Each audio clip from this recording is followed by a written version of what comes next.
View 360 में। अमेरिकी सदर डोनाल्ड ट्रंप का पहला दौरा भारत, 36 घंटों में मोदी ट्रंप दोस्ती ने हासिल क्या किया। कोयटा की 7 साला बैडमिंटन स्टार सरबत फातिमा से मुलाकात। जब मेरे मैच होती है तो वो लोग इजी लेती है, ये लॉलीपॉप है की तरह है, छोटा है, तो उसके बाद जब मैं खेलती हूँ तो उसके बाद मैं विन करती हूँ। और सोशल मीडिया के दौर में अपनी जिंदगी पर तवज्जो देना अब सीखना पड़ेगा।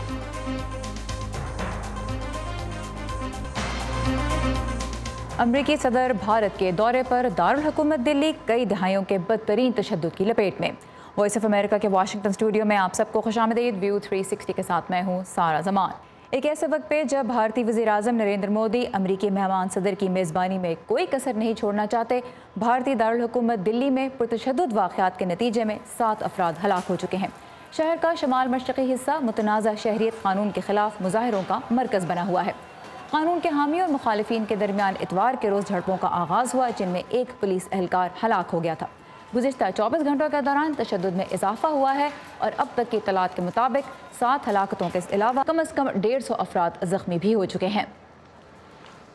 दिल्ली की सूरत हाल और सदर ट्रंप के दौरे में हासिल होने वाली पेशरफ्त के बारे में सबसे पहले हम मालूमात लेंगे हमारी नुमाइंदा रितुल जोशी से, जो दिल्ली में मौजूद है। उसके अलावा आज स्टूडियो में हमारे साथ मेहमान तज्जियाकार भी मौजूद हैं, अजित शाही। दोनों से हम इस मौजू पर बात करेंगे। पहले चलते हैं रितुल जोशी की जानिब, जो दिल्ली से हमारे साथ इस वक्त मौजूद हैं। रितुल, सबसे पहले तो यही बताइए कि जो हालात हैं दिल्ली के, वो इस मकाम पर कैसे पहुँचे और इस वक्त की सूरत हाल क्या है? देखिए सारा, बहुत दिनों से, बल्कि 2 महीने से भी ज़्यादा वक्त से जो नया सिटीजनशिप कानून बना है भारत में, उसके खिलाफ हमने देखा था मुखालफत उसकी चल रही थी, प्रोटेस्ट चल रहे थे और धीरे धीरे वो जामिया, शाहीन बाग जैसे इलाकों से निकलकर कई और इलाकों तक पहुंच रहा था। ट्रंप के आने से पहले का ये वाकया है कि एक जो जाफराबाद का इलाका था, वहाँ पर कुछ लोगों ने एक शाहीन बाग जैसा वेन्यू बनाने की कोशिश की, एक उसी तरह की प्रोटेस्ट वहाँ शुरू करने की कोशिश की मेट्रो स्टेशन के पास। इल्ज़ाम ये लगाए जा रहे हैं कि बीजेपी के एक फॉर्मर एमएलए हुआ करते थे, जो इस बार इलेक्शंस में हार गए, वो वहाँ पहुंचे सपोर्टर्स के साथ और उन्होंने इस तरह की बातें कही कि बस ट्रंप को जाने दें और फिर देखें कि ये सड़कें हम कैसे खाली कराते हैं। और उसके बाद से धीरे धीरे धीरे वो हालात बिगड़ते चले गए, क्योंकि प्रो सीए के जो लोग थे और एंटी सीए वाले जो पूरी एक भीड़ थी, उनके बीच में पहले पत्थरबाजी हुई और एक बार जब हंगामा शुरू हुआ फिर उसने रुकने का नाम नहीं लिया। ये बताइए रितुल कि ये जो झड़पें हो रही हैं जिन इलाकों में, उनका मेकअप क्या है मजहबी एतबार से? किसकी अक्सरियत है इन इलाकों में? देखिए, जितने भी, अगर हम दिल्ली के जो मुस्लिम मेजॉरिटी वाले एरियाज हैं, वहाँ पर हम ये देख रहे हैं कि सीए की मुखालफत करने वाले लोग ज़्यादा हैं। हालांकि ये भी अपने आप में एक बड़ा फैक्ट है कि इन प्रोटेस्ट में सिर्फ मुसलमान ही आपको नजर नहीं आएंगे, आपको हिंदू भी दिखेंगे और तमाम बाकी मजहब के लोग भी यहाँ पर, अलग अलग आइडियोलॉजीज वाले लोग यहाँ पहुँचते हैं। लेकिन हाँ, ये बात बिल्कुल सही है कि मुस्लिम अक्सरियत वाले इलाकों में ज़्यादातर इन प्रोटेस्ट की शुरुआत होती है। और अब जब कुछ जो प्रो सीए के लॉबी अपने आप को बताती है, जब वो वहाँ पहुँचते हैं तो अक्सर हमने ये झड़पें पहले भी देखी हैं। लेकिन अब जो हुआ था 23 तारीख को और उसके बाद रात को और 24 को, वो बहुत बुरे हालात। अच्छा, ये बताइएगा जी, ट्रंप की विजिट जो है, सदर ट्रंप इस वक्त इंडिया में है और ज़ाहिर वज़ीर आज़म मोदी की कोशिश यही है कि एक बहुत ही ज़बरदस्त और परफेक्ट और स्पेक्टेकुलर किस्म का ट्रिप अमेरिकी सदर का ये रहे। सदर ट्रंप की विजिट क्या इससे मुतासिर हुई है?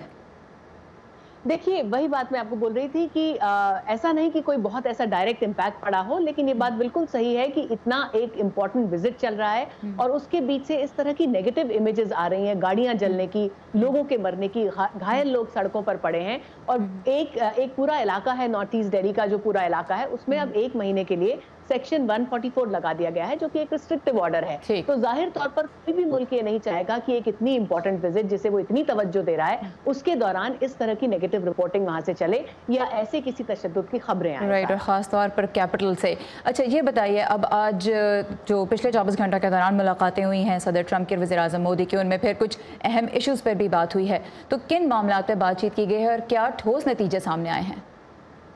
देखिए, जो पूरी एक आज टॉक हुई भारत और अमेरिका के बीच, जिसमें दोनों ही मौजूद थे, ट्रंप और मोदी, उनका कहना था कि पूरा का पूरा जो गैमेट है बायलैटरल रिलेशनशिप का, उसको उन्होंने कवर किया है। और स्ट्रेटेजिक पार्टनरशिप तो इन दोनों मुल्कों की कम से कम 10 साल पहले से चल रही है, लेकिन अब उन्होंने उसे एक कॉम्प्रिहेंसिव ग्लोबल स्ट्रेटेजिक पार्टनरशिप के लेवल पे पहुंचा दिया है, उसकी कोशिश अब वो करेंगे। अब इसके सही मायने क्या हैं ये तो देखिए बाद में ही क्लियर होगा, लेकिन ये जरूर है कि वो शायद ये बताना चाहते थे कि वो उस रिलेशनशिप को अब 4 कदम और आगे ले जाना चाहते हैं। Energy, trade, nuclear security, cyber crime, narcotics, तमाम तरह की चीजें थी जिस पर बातचीत हुई। ट्रेड डील साइन नहीं हुई, लेकिन दोनों ही नेताओं का कहना था कि जो डिस्कशंस है वो बड़े पॉजिटिव स्टेज में बहुत आगे पहुंच चुके हैं और वो बहुत होपफुल है कि बहुत जल्द कोई डील साइन हो जाएगी। जहां तक जो $3 बिलियन की जो डिफेंस डील साइन हुई है, वो हम आपको बता दें, ये दोनों जो चीजें हैं, चाहे वो अपाचे हेलीकॉप्टर्स हैं या फिर MH-60 रोमियो हेलीकॉप्टर्स हैं, इसकी बातचीत बहुत पहले से चल रही थी। कैबिनेट ने इसको मंजूरी भी दे दी थी ट्रंप के विजिट से पहले, लेकिन हाँ, डील की शक्ल में ये अब फॉर्मलाइज हो गया है इसी विजिट के टाइम। ऑलराइट, रितुल जोशी हमारी साथी दिल्ली से हमारे साथ थी और हमें इस दौरे की अपडेट दे रही थी। Thank you very much Ritul. और अब चलते हैं हमारे आज के मेहमानों के जानिब। स्टूडियो में हमारे साथ मौजूद हैं तजियाकार अजित शाही और इसके अलावा टेलीफोन लाइन के जरिए हमें दिल्ली से ही ज्वाइन किया है द ट्रिब्यून अखबार के डिप्टी एडिटर संदीप दीक्षित ने। बहुत शुक्रिया आप दोनों का हमारे प्रोग्राम में शिरकत करने के लिए। अजित, मैं आपसे शुरू करना चाहूँगी, कुछ अपने इंप्रेशंस मुझे बताइए। क्या आप देखते हैं कि इस जो दौरा हुआ है इसकी हाईलाइट्स आपके नज़दीक क्या हैं? इसके हाइलाइट्स जो हैं वो लो लाइट्स हो गई हैं, क्योंकि सबसे बड़ी वजह है वज़ीर आज़म नरेंद्र मोदी ने जो डोनाल्ड ट्रंप साहब को वहाँ पे इनवाइट किया था, वो ये थे कि पिछले 2 महीने से, बल्कि यूँ कहा जाए कि पिछले 6 महीने से, जब से 5 अगस्त को नरेंद्र मोदी ने ये फ़ैसला लिया था कि कश्मीर के जानिब से फ़ैसला लिया था कि कश्मीर पर उन्होंने उसका आर्टिकल 370 का स्पेशल स्टेटस ख़त्म कर दिया था और वहाँ पे और ज़्यादा हालात ख़राब कर दिए थे। तब से अमेरिका में, US कांग्रेस में भी, मेंबर्स ऑफ कांग्रेस भी और अमेरिका की मीडिया भी बहुत उनके खिलाफ लिख रहे थे, बोल रहे थे। और जब से ये सिटीजनशिप लॉ लेकर आए थे तब से तो और बढ़ गया था। यानी न्यूयॉर्क टाइम्स ने एडिटोरियल लिखा कि Modi makes his bigotry even clearer. इस हेडलाइन से न्यूयॉर्क टाइम्स ने लिखा था। तो मोदी साहब ने सोचा था कि अगर हम ट्रंप साहब को वहाँ बुलाएंगे तो एक इम्प्रेशन जाएगा कि देखो अमेरिका का जो प्रेसिडेंट है वो हमारे सपोर्ट में खड़ा हुआ है। लेकिन अब हो गया उल्टा, जैसे आपकी कॉरेस्पॉन्डेंट ने अभी बताया कि कल से वहाँ पे ज़बरदस्त वायलेंस चल रहा है और सब एकदम क्लियर है कि ये वायलेंस कौन कर रहा है। ये वायलेंस मोदी जी की पार्टी जो BJP है और उनका जो मूल ऑर्गेनाइजेशन है, जो बेसिक ऑर्गेनाइजेशन है RSS, उसके लोग सड़क पे उतर के ये दंगा फसाद वहाँ पर कर रहे हैं। तो जो हाईलाइट है वो आपके नज़दीक अब लो लाइट बन गई है। संदीप दीक्षित, आप बताइएगा आपके क्या इंप्रेशंस हैं इस टूर के बारे में? इस टूर पे जैसे कि आपकी कॉरेस्पॉन्डेंट ने बताया, काम पहले से चल रहा था। तो अब तक पिछले 4 साल से जब से ट्रंप पावर में आए हैं, मोदी सरकार ने उनको $70 बिलियन के ठेके एक्स्ट्रा दिए हैं। इसमें से कम 30 बिलियन ऑयल और गैस की परचेजेस हैं, $15 बिलियन के करीब हथियार हैं। तो आप समझ रहे हैं कि किस तरफ ये रुख जा रहा है। जहाँ की क्योंकि पैसे की धमक और चमक है, तो कोशिश ये पैसे की धमक और चमक से मानवाधिकार के जो बाकी ह्यूमन राइट्स के जो बाकी मुद्दे हैं उनको दरकिनार किया जाए और उनको शेल्फ किया जाए। तो ह्यूमन राइट्स जो है वो बैक सीट पर है और इस वक्त जो दोनों के ताल्लुकात में ख़ासतौर पे इन्वेस्टमेंट का इशू है वो फ्रंट एंड सेंटर है। अब कितनी बड़ी आपके नज़दीक संदीप दीक्षित ये एम्बैरसमेंट है मोदी हुकूमत के लिए कि इस वक्त दिल्ली में क्या हो रहा है? दिल्ली में देखिए, एक तरफ तो हेडलाइन थी कि अब तक मेरे ख्याल से 9 या 10 हैं एंड ये तो खैर एक दुख बात है और शर्म की बात है कि 9 इंसान मर गए। पर साथ ही साथ ये दिल्ली के एक बहुत ही छोटे से कोने में हो रहा है। ये जहाँ ट्रंप वगैरह की विजिट चल रही है उससे काफी दूर हो रहा है और ये नेचुरली ये ट्रेंड जो है ये बहुत गलत है और ये हमारे देश के लिए बहुत गलत है। पर दोनों चीजें ही साथ चल रही हैं। अच्छा, अब थोड़ी सी हम बात करते हैं कि दोनों लीडर्स की दोस्ती तो हम देखते हैं, उसका मुजाहिरा देखा ही हमने पिछले 36 आवर्स के दौरान। लेकिन जब इन्वेस्टमेंट की भी बात आती है तो एक रियलिटी ये है कि इंडिया और US के दरमियान ट्रेड टेंशन्स हैं और हमने देखा कि टैरिफ्स भी लगाए गए और जो इंडियन वर्कर्स जहाँ पे काम करते हैं H-1B वीज़ा पे आते हैं उनके लिए वीज़ा की जो रिक्वायरमेंट्स हैं वो भी स्ट्रिक्ट हो गई हैं। वर्कर्स की जो तादाद इंडिया से अमेरिका आने की जिसको इजाज़त मिलती है वो भी कम हो गई है। और सदर ट्रंप ने बार बार कभी मुस्कुराते हुए और कभी कह लें कि संजीदा अंदाज से ये बात की कि मोदी जी बहुत सख्त हैं या इंडिया हमें अच्छा ट्रीट नहीं करता। तो जब दोनों मुल्कों के ताल्लुकात की रियलिटी की बात होती है तो मोदी जी और सदर ट्रंप की दोस्ती से बढ़ के भी कुछ इश्यूज़ हैं, उनके ऊपर कितनी बात हो रही है? लीडर्स की दोस्ती अपनी जगह होती है, उसका उससे कोई लेना देना नहीं होता है, क्योंकि जो इश्यूज़ हैं, आउटस्टैंडिंग इश्यूज़ हैं, और ट्रंप एडमिनिस्ट्रेशन को हमने पिछले 3 साल से ये देखा है कि इंडिया तो बहुत दूर की दोस्ती है, यूरोप को लेकर उन्होंने जो, और कनाडा को लेकर उन्होंने जो सबसे उनके करीबी दोस्त में से रहे हैं अमेरिका के ट्रेडिशनली, उनको लेकर भी उन्होंने टैरिफ्स की बात की है, उनके साथ बहुत टेंशन चल रहे हैं। यूरोप के साथ हमने नेटो के साथ देखा, पिछले 3 साल से ये चल रहा है ये। तो जो आउटस्टैंडिंग इश्यूज़ हैं, ट्रंप एडमिनिस्ट्रेशन का रवैया, इनका रुख जो है शुरू से ये रहा है कि टाइट करना है। प्रेसिडेंट ट्रंप ने कई बार बोला भी है कि हमको लोग, अमेरिका को लोग जो हल्के में लेते हैं और इसलिए हमको ज़्यादा पैसा देना पड़ता है। मुझे लगता है ये जो पर्सपेक्टिव है, पर जैसा अभी जो आपको दिल्ली से संदीप दीक्षित ने बताया, इशू ये है कि उनको सबसे ज़्यादा मोदी गवर्नमेंट को वैलिडेशन चाहिए, उनको अप्रूवल चाहिए, क्योंकि उनके अपने जो डोमेस्टिक इश्यूज़ हैं वो इतने ज़्यादा ख़राब हो गए हैं कि उनको इंटरनेशनल, ख़ासतौर से अमेरिका का वैलिडेशन चाहिए। इसलिए इंडिया कभी भी और मोदी गवर्नमेंट कभी भी उन इश्यूज़ पर बात नहीं करते जिन इश्यूज़ पर ट्रंप जो है वो एंटी, एक तरीके से ये कहा जा सकता है कि एंटी इंडिया उनकी अप्रोच हो जा रही है, अगर इंडिया के पर्सपेक्टिव से देखें। जहाँ से वो इंडिया से एग्री नहीं करते, जहाँ पे इख्तलाफात हैं। संदीप, हमारी साथी रतुल जोशी ने कहा कि एक कॉम्प्रिहेंसिव स्ट्रेटेजिक ग्लोबल पार्टनरशिप की फॉर्म दी जा रही है इंडिया और अमेरिका के ताल्लुकात को। उन्होंने कहा कि अभी क्लियर नहीं है कि क्या होगा। आपके ख्याल में क्या इसकी शक्ल निकलेगी, क्या मतलब है इससे? पहले स्ट्रेटेजिक ग्लोबल पार्टनरशिप थी, अब उसमें कॉम्प्रिहेंसिव ऐड किया गया है, यानी ये इंप्रेशन देने के लिए कि इंडिया जो है सिर्फ नई एरिया में यूएस के साथ दोस्ती नहीं कर रहा, बल्कि बाहर जाकर यूएस की मदद कर रहा है। एक्चुअली ये जो स्टेटमेंट है ये ट्रंप को बड़ा अच्छा लगता होगा, क्योंकि ट्रंप की पॉलिसीज में 2 पिलर्स हैं। पहला पिलर ये है कि ट्रेड में जितना ऐंठ सको ऐंठ लो, जो कि जैसा मैंने बताया $70 बिलियन एक्स्ट्रा ऐड करते हैं ये। और दूसरा है कि डिफेंस में there will be no free lunches, हर देश अपना अपना एसेट कंट्रीब्यूट करेगा। तो इन दोनों चीजों को मद्देनजर रखते हुए इसको एलिवेट किया है स्ट्रेटेजिक ग्लोबल पार्टनरशिप में। अच्छा, अमेरिकी सदर ने आज जब बात की कारोबारी बिरादरी से भारत में, तो उनका ये कहना था कि अगर तो वो प्रेसिडेंशियल इलेक्शन में जीत जाते हैं तो ये ग्लोबल मार्केट्स के लिए भी बहुत अच्छा होगा, और अगर वो नहीं जीतते तो फिर ग्लोबल मार्केट्स के लिए भी बहुत बुरा होगा। आप मुझे बताइए कि सदर ट्रंप की जीत भारत के लिए ज़रूरी है, क्या मानी रखती है अगर होती है तो? भारत तो देखिए, पिछले हम 20 साल से देख रहे हैं कि भारत की रिलेशनशिप अमेरिका से बहुत इम्प्रूव हो रही है। और प्रेसिडेंट बिल क्लिंटन आए थे यहाँ पर, जॉर्ज डब्ल्यू बुश आए थे, बराक ओबामा आए थे, बराक ओबामा 2 बार आए, और अब ट्रंप गए हैं। तो अमेरिका का कोई भी सदर होगा हिंदुस्तान से, उसके रिश्ते हमेशा अच्छे ही रहेंगे और होने चाहिए भी। बट सवाल ये उठता है कि क्या जिसको हम शेयर्ड वैल्यूज़ बार बार कहते हैं, जो सदर भी अमेरिका के बार बार ये कहते हैं, और अमेरिका जो भी जो वज़ीर आज़म हो, अटल बिहारी वाजपेयी थे, मनमोहन सिंह थे, नरेंद्र मोदी खुद बार बार कहते हैं कि हमारी शेयर्ड वैल्यूज़ हैं, फ्रीडम की, जस्टिस की, लिबर्टी की। तो वो शेयर्ड वैल्यूज़ को, उनको अमेरिका को भी, हिंदुस्तान को आईना दिखाना होगा कि आप शेयर्ड वैल्यूज़ तो आप नहीं दिखा रहे हैं इस समय, आप उसका निर्वाह उसको नहीं कर पा रहे हैं, आप उसको निभाइए कम से कम शेयर्ड वैल्यूज़ को। आप जिस किस्म का हमला कर रहे हैं मुसलमानों पर, आप उनके खिलाफ पूरी यूपी, जो उत्तर प्रदेश जो है सूबा है, उसकी जो पुलिस ने 16 लोगों को गोली मार दी थी एक दिन में, अभी 2 महीने पुरानी बात है। वहाँ पे जो खवातीन हैं उन पर हमला किया जा रहा है, जो सड़क पर बैठ के प्रोटेस्ट कर रही हैं। तो ये सब शेयर्ड वैल्यूज़ का हिस्सा तो बिल्कुल नहीं है। ये चीज़ आज की तारीख में सामने आनी पड़ेगी, ये चीज़ अमेरिका को बात करनी पड़ेगी।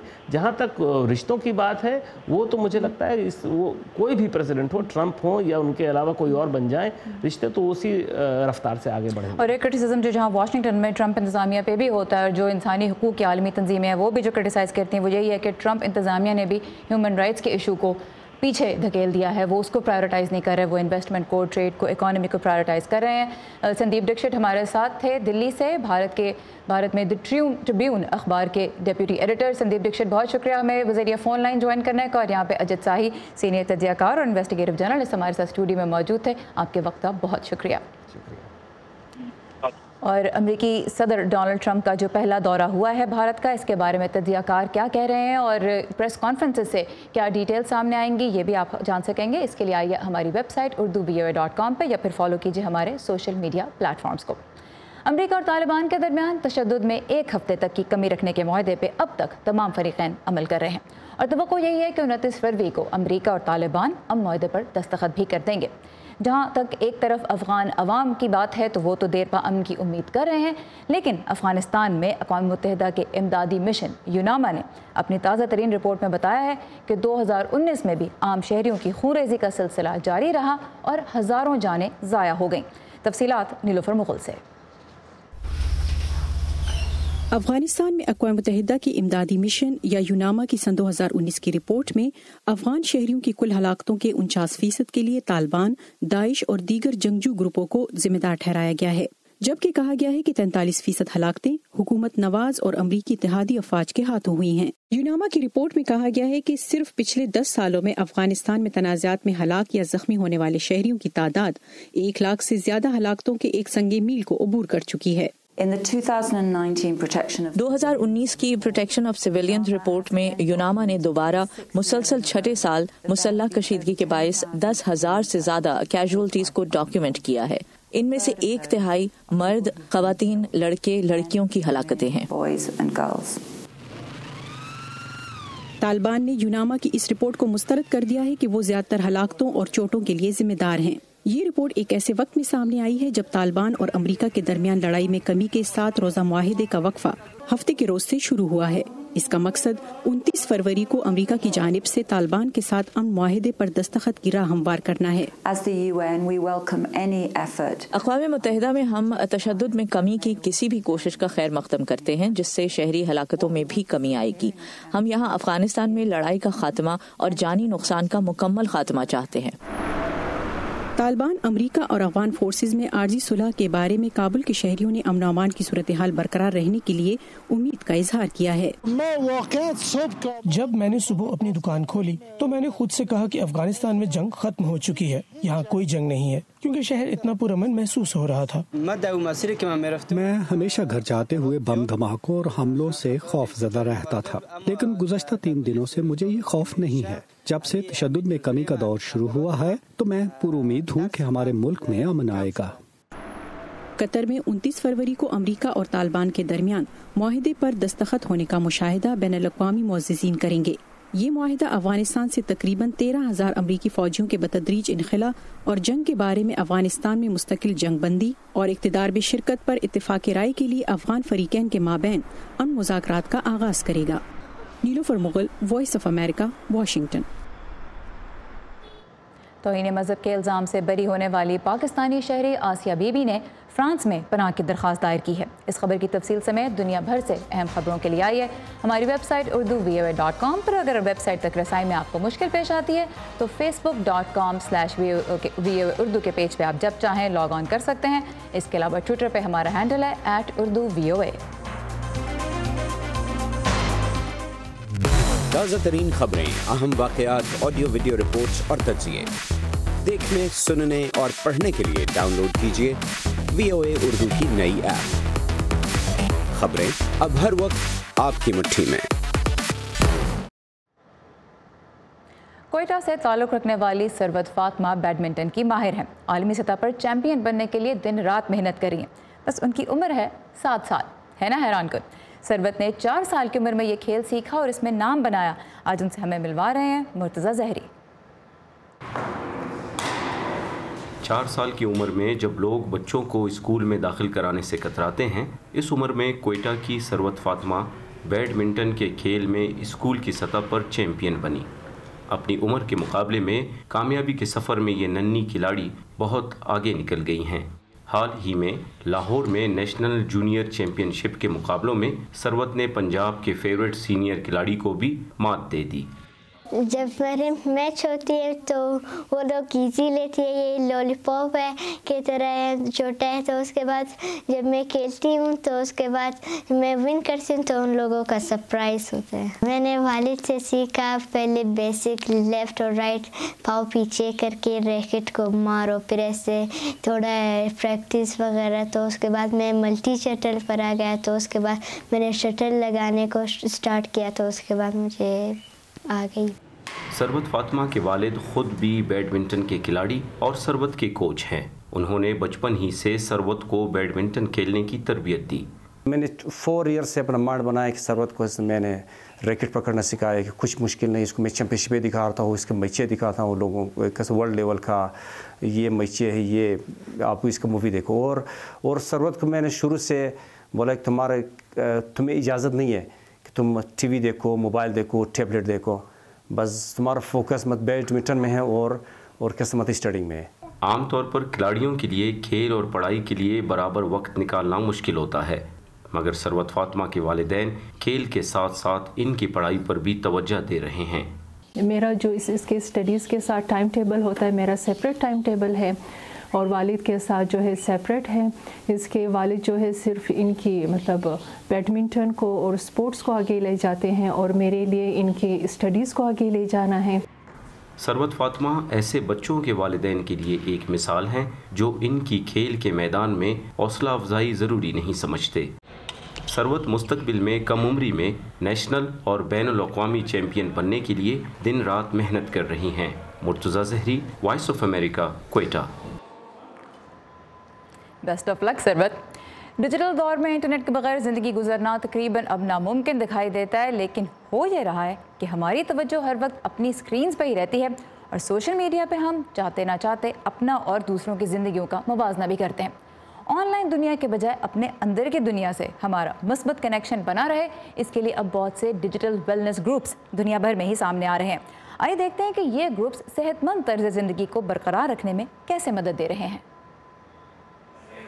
बहुत से लोग अपने जागते वक्त का ज्यादातर हिस्सा स्क्रीन्स को देखते हुए सर्फ करते हैं और इससे सेहत के बढ़ते हुए एक शोबे को फरोग मिला जिसका नाम डिजिटल वेलनेस है। हम तवज्जो हासिल करने की दौड़ वाली मईशत के दौर में हैं और ये तस्वुर इस बात पर जोर देता है कि हमारी तवज्जो सबसे कीमती असासा है। नीना हर्षर एक सामाजिक कारकुन और डिजिटल वेलनेस कलेक्टिव की CEO हैं। ये एक ट्रेड एसोसिएशन है जो ज़हनी, जज्बाती और जिस्मानी सेहत के लिए टेक्नोलॉजी का बेहतरीन इस्तेमाल तलाश करने के लिए वक्फ है। नीना हर्षर के लिए स्क्रीन टाइम के खिलाफ लड़ाई जाती है। बचपन में हकलाहट के मसले के बायस वो आंखों के जरिए राब्ते पर इंहिसार करती थी। मोबाइल फोन्स और टेक्सटिंग के आम होने के बाद मैंने लोगों की जहनी मौजूदगी और आंखों से राब्ते में एक बहुत बड़ी तब्दीली देखी। मैंने इसे अपना मिशन बनाया कि हम अपनी मौजूदगी के एहसास को वापस लें।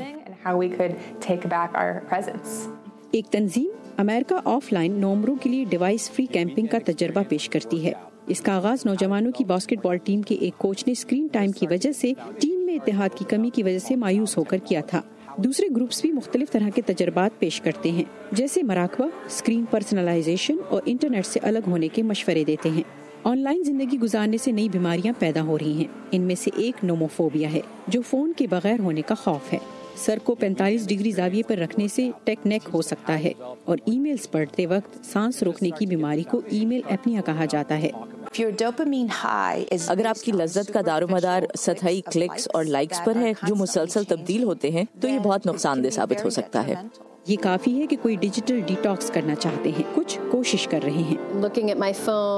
जिस रोज मैंने अपने आप को अपने बच्चे को दूध पिलाते वक्त अपने फोन की तरफ देखते और फिर अपने बच्चे को देखते और ये सोचते पाया कि मैं अपने फोन की तरफ क्यों देख रही हूँ, उसी रोज मैंने अपने फोन को बहुत कम इस्तेमाल करने का फैसला किया था। नीना हर्षर का कहना है कि ज्यादातर लोगों के लिए मुकम्मल तौर पर ऑफलाइन हो जाना गैर हकीकी है। वो लोगों की फलाह बहबूद के लिए टेक्नोलॉजी का बेहतरीन इस्तेमाल तलाश करने में मदद करने की उम्मीद करती हैं।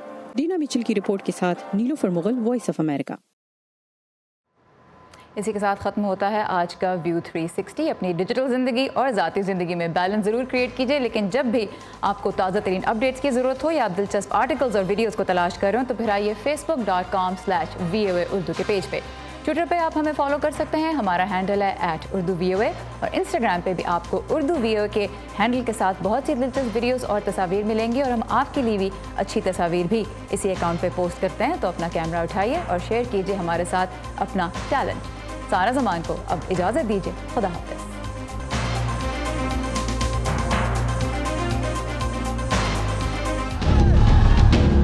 हम जब खौफ को बेनकाब करते हैं, हम जब सवाल उठाते हैं, हम जब उनकी आवाज़ बनते हैं जिनकी कोई नहीं सुनता, तो फ़र्क पड़ता है। फर्क पड़ता है आज़ाद सहाफ़त से। हम हैं वॉइस ऑफ अमेरिका।